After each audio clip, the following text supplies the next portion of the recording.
हुनगुंटा गांव के लोगों को बुनियादी सहूलियत फराहम करने की अपील। इंतहाई अफसोस की बात है कि तालुका शाहबाद के सबसे बड़े गांव हुनगुंटा के लोगों को बुनियादी सहूलियत से महरूम हैं।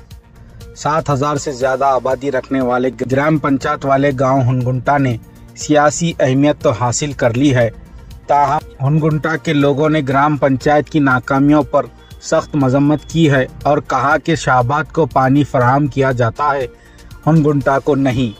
ख़वातीन के लिए अलहदा अवामी बैतुलखला ना होने की वजह से ख़वातीन को सड़कों पर रफ़े हाजत के लिए जाने में परेशानियों का सामना करना पड़ रहा है। एक और बड़ा मसला गांव में मुनासिब सड़कों का ना होना है। ये एक अलमिया है कि आज़ादी के 78 साल बाद भी हुकूमतें तो बदली, हुनगुंटा गांव में बुनियादी सहूलियत फराहम नहीं की गई।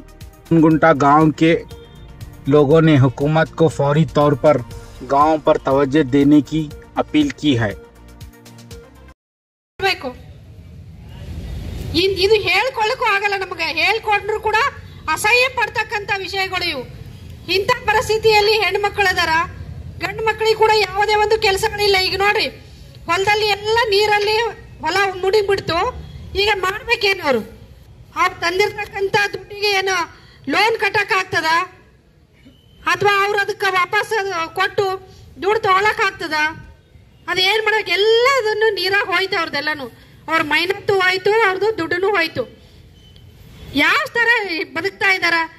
ಈಗ ಉದ್ಯೋಗ ಖಾತ್ರಿ ಯೋಜನೆ ಅಂತ ಮಾಡ್ಯಾರ, ಅಲ್ಲಿನ ಅಧಿಕಾರಿಗಳು ಇವತ್ತು ಇದು ಇಲ್ಲ ಕೆಲಸ ಇಲ್ಲ, ಅಥವಾ ಇಷ್ಟೇ ಬಂದದ ಅಮೌಂಟು, ಅಷ್ಟೇ ಬಂದದ ಅಮೌಂಟು, ಈ ತರ ಹೇಳಿ ಅದನ್ನ ಅಲ್ಲಿಗೆ ಮುಚ್ಚಾಕ್ಬಿಡ್ತಾರೆ.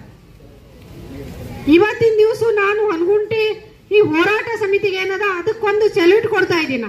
ಯಾಕಂತಂದ್ರೆ ಹಳ್ಳಿಯಲ್ಲಿ ನೀವು ಪ್ರತಿದಿನ ಕೆಲಸ ಮಾಡದೇ ಇದ್ರೆ ಮನೆ ನಡೆಯಂಗಿಲ್ಲ. ಅಂದ್ರೂ ಕೂಡ ನಿಮಗೆ ಸಾಕಷ್ಟು ಕಷ್ಟ ಪಟ್ಟು ನೀವು ಈ ಒಂದು ಸ್ಥಿತಿಗೆ ಇಲ್ಲಿಗೆ ಬರಕ್ ಕಾರಣ ಆಗಿದಲ್ಲ. ಇಲ್ಲಿಗೆ ಬಂದಿರಲ್ಲ ಒಗ್ಗಟ್ಟಾಗಿ, ಅದು ತುಂಬಾ ಗ್ರೇಟ್ ಕೆಲಸ. ನೀವೆಲ್ಲಾನು ಹೀಗೆ ಒಗ್ಗಟ್ಟಾಗಿರ್ಬೇಕು. ಆಗ ನಿಮ್ಮ ಹಳ್ಳಿಗಳಲ್ಲಿ ಪ್ರತಿಯೊಂದು ಕೆಲಸ ಆಗ್ತದ. ಒಗ್ಗಟ್ಟಿನಿಂದ ಇನ್ನೂ ಕೂಡ ಸಾಕಷ್ಟು ಜನ ಬರೋರಿದ್ರು, ನಿಮಗೆ ಗೊತ್ತದ. ಅಲ್ಲಿ ಬೇರೆ ಬೇರೆ ಕಾರಣಗಳಿಂದ ಹೆಣ್ಮಕ್ಳಿಗೆ ಮತ್ತೆ ಸಾಕಷ್ಟು ನಮ್ಮ ಅಣ್ಣ ತಮ್ಮಂದಿರು ಕೂಡ ಬರೋರು ಬಂದಿಲ್ಲ. ಅಲ್ಲಿ ಹಳ್ಳಿಯಲ್ಲಿ ಕೂಡ ಸಾಕಷ್ಟು ಜನ ಒಂದಾಗ್ತಾರ. ಪ್ರತಿಭಟನೆಯನ್ನ ಇನ್ನು ನಾವು ಇಲ್ಲಿಂದ ಒಂದ್ ವೇಳೆ ಬಗೆಹರಿದೇ ಇದ್ರೆ ಇನ್ನು ಪ್ರತಿಭಟನೆಯನ್ನ ಮುಂದುವರ್ಸೋಣ ಅಂತ ಹೇಳ್ತಾ ನನ್ನ 2 ಮಾತುಗಳನ್ನ ಮುಗಿಸ್ತಾ ಇದ್ದೀನಿ.